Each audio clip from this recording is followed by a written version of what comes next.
Welcome to deductive classes. बेटा आज का जो चैप्टर है वो है एग्रीकल्चर। और एग्रीकल्चर की अगर बात करें तो इंडिया में 2/3 से भी ज़्यादा जो पॉपुलेशन है वो हमारी एंगेज है एग्रीकल्चरल एक्टिविटीज़ में।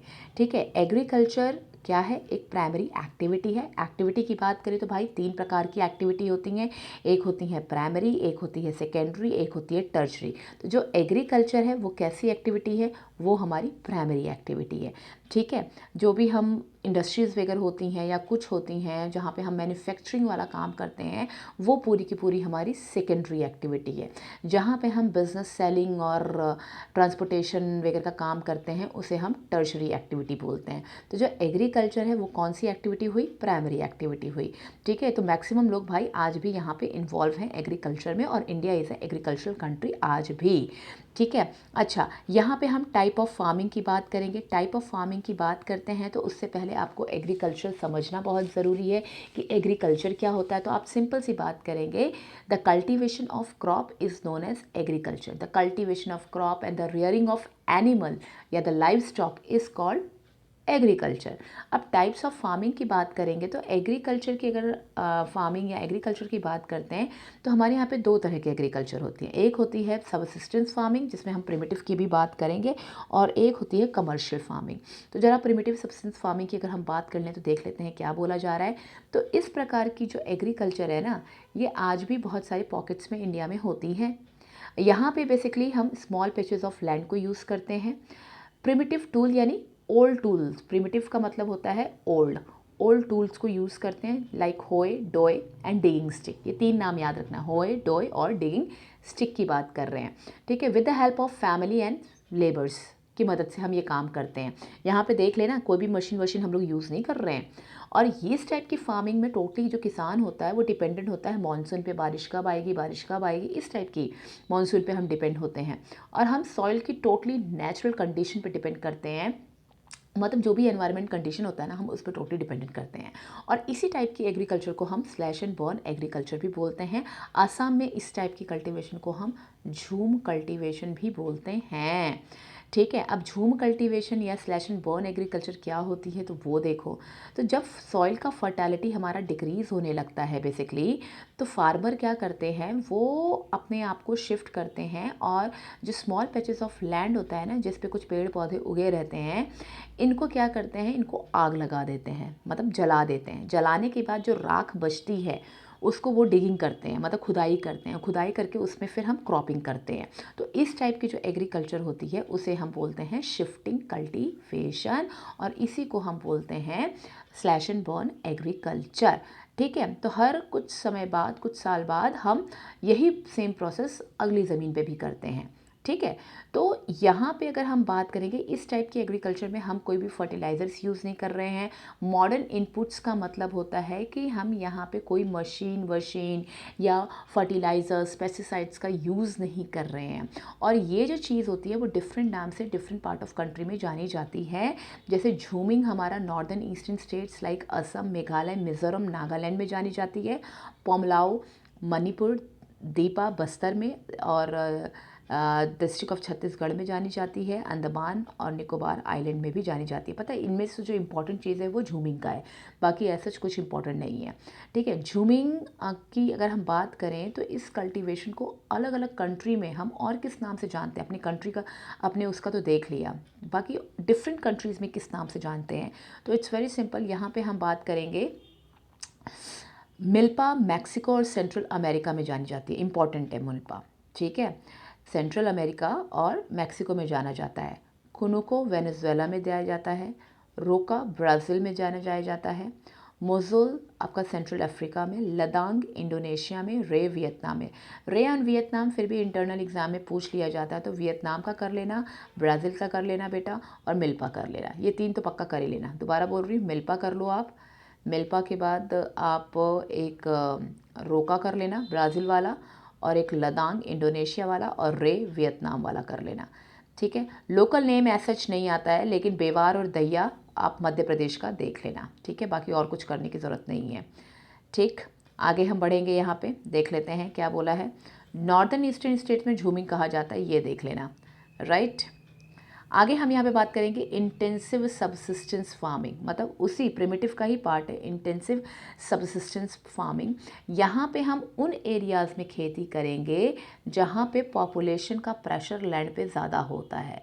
ये लेबर इंटेंसिव फार्मिंग होती है जहाँ पे हम बायोकेमिकल इनपुट्स को यूज़ करते हैं, इरिगेशन मेथड को हम यूज़ करते हैं सो दैट कि हम हायर प्रोडक्शन वहाँ से ले सकें। तो इंटेंसिव सबसिस्टेंस फार्मिंग यहाँ होती है जहाँ पे हम फर्टिलाइजर्स को वगैरह को भी यूज़ कर लेंगे जहाँ पॉपुलेशन बहुत ज़्यादा होती है। इतना याद रखना, यहाँ पे भी जो फार्म लैंड होंगे ना वो छोटे छोटे होंगे, स्मॉल पैचेस ऑफ लैंड होंगे, ठीक है। अच्छा, यहाँ पे बोला ये गया है, can you name some of the state of India where such farming is practised. कोई ज़रूरत नहीं है, वैसे यूपी हो गया, बिहार हो गया, बंगाल हो गया, ये आप कर सकते हैं बट करने की ज़रूरत नहीं है, ठीक है। अच्छा, यहाँ पे ये चीज़ इंपॉर्टेंट है, through the right of inheritance, यानी कि इस प्रॉपर्टी पे राइट ऑफ इनहेरिटेंस मतलब कि अगर एक पिताजी हैं तो पिताजी के बेटे का अधिकार होगा। जब ये जो राइट ऑफ इनहेरिटेंस है, इससे क्या हुआ, इससे ये हुआ कि लैंड का डिवीजन हुआ। अगर दो भाई हैं तो पापा जी की ज़मीन दो भाइयों में बटेगी, ज़मीनें बटेंगी। अब जब ज़मीनें बटेंगी अमंग द सक्सेसिव जनरेशन, वो लैंड होल्डिंग जो साइज़ है वो क्या होगी, अनइकोनॉमिकल होगी। Uneconomical it means small small होती जाएगी ज़मीनें।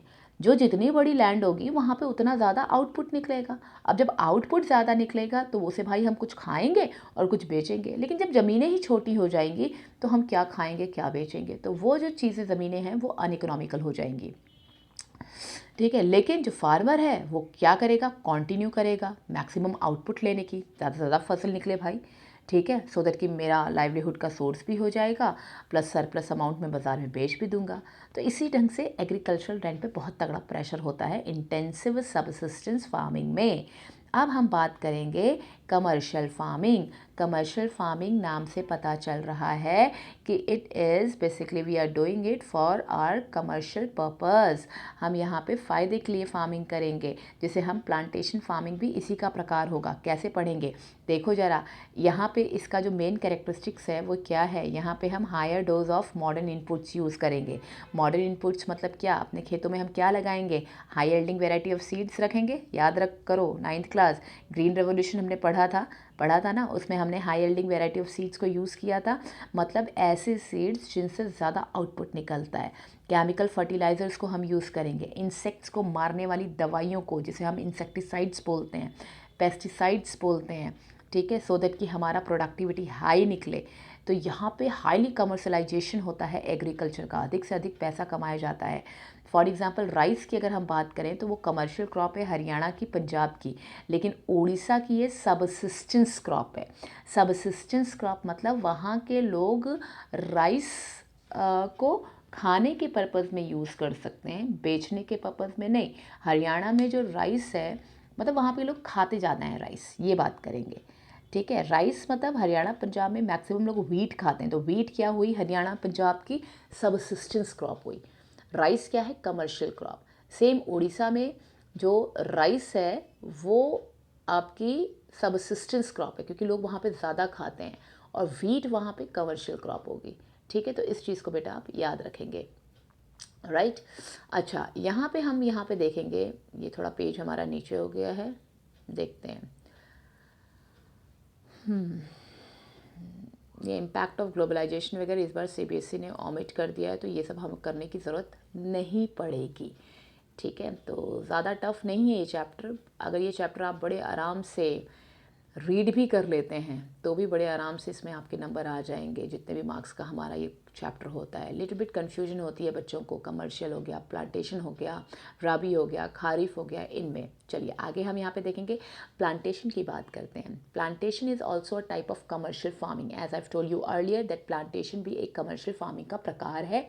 और ये क्या होता है, यहाँ पे single crop grown in a large area is called plantation, ठीक है। तो जो प्लांटेशन है वो has an interface of agriculture and industry.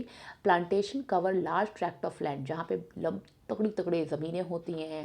Capital intensive यानी ज़्यादा पैसा लगने वाले जो इनपुट्स होते हैं हम उनको यूज़ करते हैं। इनपुट मतलब सामग्री, कुछ भी कह लो, फर्टिलाइजर्स कह लो, इंसेक्टिसाइड्स कह लो, high yielding variety of seeds कह लो, these are inputs for any crop.